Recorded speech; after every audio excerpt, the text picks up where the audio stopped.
trying to stack this up a little bit because we're getting in. They say we're going to get 4 more storms in like the next 6 days, so we'll see.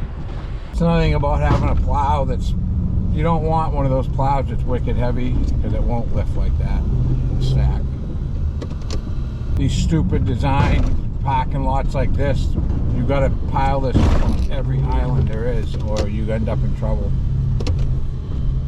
before the end of the season.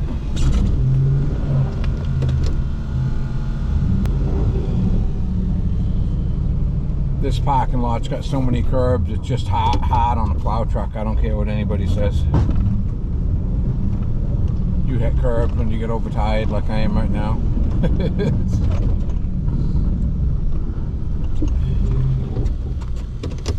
And I'm also that guy, I won't stack snow to the point where I get stuck if I had a piece of equipment. I used to keep a loader here for a couple years. But we really haven't been getting that bad of snowstorms the last few years around here, so. This truck's pretty good about not getting stuck regardless of what I have for tires on it. The General Grabbers I had on it a couple years ago were probably one of the better snow tires I had, but in the summertime they picked up, I'm up and down dirt roads and they were picking up so many stones. I mean, it was crazy.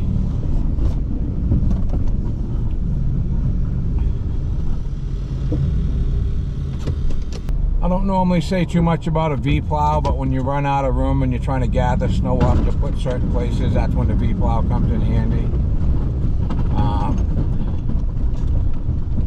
I'll probably always keep one truck with a V-plow on it, but other than that, I'm not a big fan of them for the money they cost, and I'll never buy one new.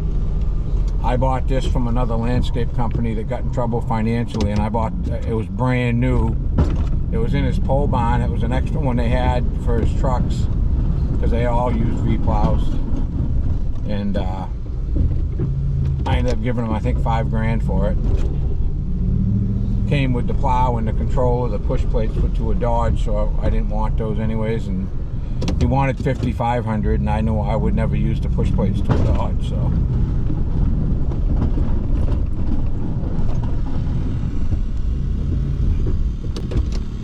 The only time I think a truck like this, like a lot of guys would think I'm crazy to plow with a 4-door, but I think the weight of this thing sometimes gives you the traction you need.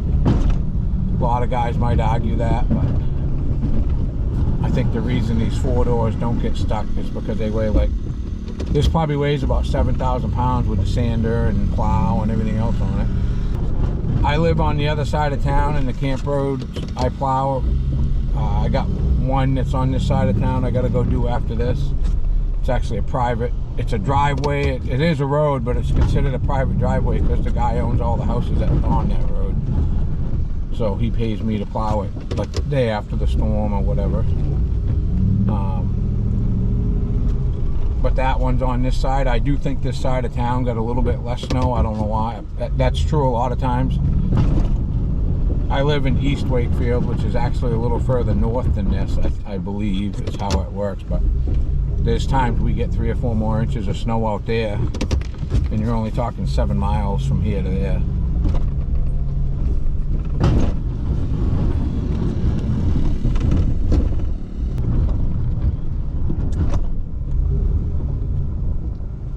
I don't really want to have to bring a loader here to push things back, but you can stack it with a pickup, but it ain't easy because the curbs are everywhere.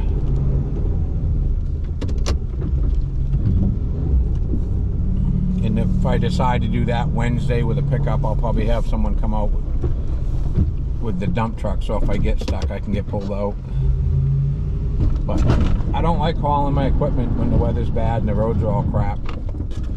A lot of people probably think that's funny when I'm a landscaper, but I really don't run any of them. I don't run any of my dump trailers.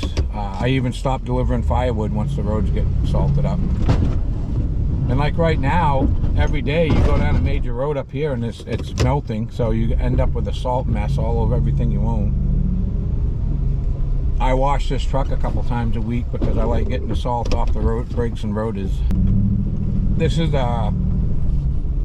parking lot that you could probably have a tractor with a snowblower on it and it would really benefit you. I don't want to do it because this is right off a pretty good highway, and I think that you got a real good chance your stuff would get ripped off here. Just building that dumpster fence that I built, I left wood here. I don't know, I think it was less than 3 days I left it here because we did have some rain, so I didn't come back, but they even stole the wood that was behind the fence. So I got a funny feeling if you left a bobcat or a loader here, you'd probably not have good luck with it. And it's weird because where this is off a state highway, I can come in here plowing sometimes at 3 or 4 in the morning. There'll either be a town cop or a state trooper sitting here sometimes just to get out off the main drag. Maybe they're normally sitting there doing paperwork or taking a nap. I don't care. There's curbs everywhere in here, but you'll see how I stacked the best I can. It gets to a point where you got to bring a tractor in. This generator I might have to shovel around, but you try to push down these alleyways and push it out to the end, but like I said, it's a pain in the butt because there's curbs everywhere. But I just thought I'd take a quick drive around. They're saying we're gonna get 3 to 4 more storms in the next 7 days. The old banks pushed pretty good today. The other day they were like ice cubes. You hit them and they didn't want to move. Today they kind of scraped up and I pushed them in. Rather than let this place get real tight, I just pushed them back, and I don't mind doing it during the day. I'd rather do it in the daylight. So, all right, we'll get back to it. First time in 20-something years of plowing, I had a first. I lost a hubcap, and I'm going to show you the big boo-boo. Actually backed into a little birch tree, which broke that gearbox. So that was probably a $500 screw up, but we'll find out Monday. I went up and got the parts I need. That's what happens when you back into a tree. And it just broke that housing. But everybody I've talked to says the chance of getting those bolts out of that isn't real good on both sides. And it took a pretty good hit too. The wiring seems pretty decent. But I bought that whole mechanism, and then we'll just unbolt the motor rather than trying to get that. I guess you can buy just this coupling, but she said most of the time people come back and end up getting the whole thing. For whatever reason, these come out, these normally break. It's a difference of a couple $100, and my attitude is I've got this going to my son-in-law's shop this week instead of mine. I haven't got time to deal with it, but I think we're going to be getting weather in a day where I need this sander again. So I'm going to let him do it today. But I went up and got the parts. I just thought I'd take another shot at that and show people a close-up of what happened. Never done it. You know, I've plowed, been in business 25 years, and I've never had one. I've never backed into something where it'd break something. I backed into something, a tree, because I do a lot of camp road stuff. And I slid, actually. I didn't just back into the tree. I was sliding backwards, and then it stopped when I hit that tree. But I got the box in the back seat.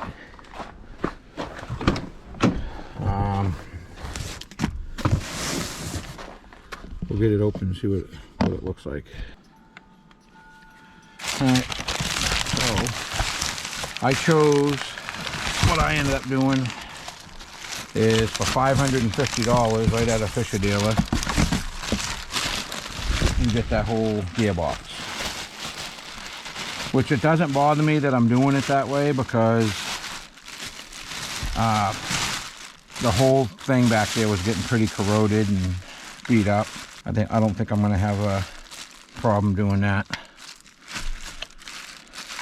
But I thought I'd show the part, and like I said, I'm going to take my plow off, and I'm going to leave this with my son-in-law tonight to put together.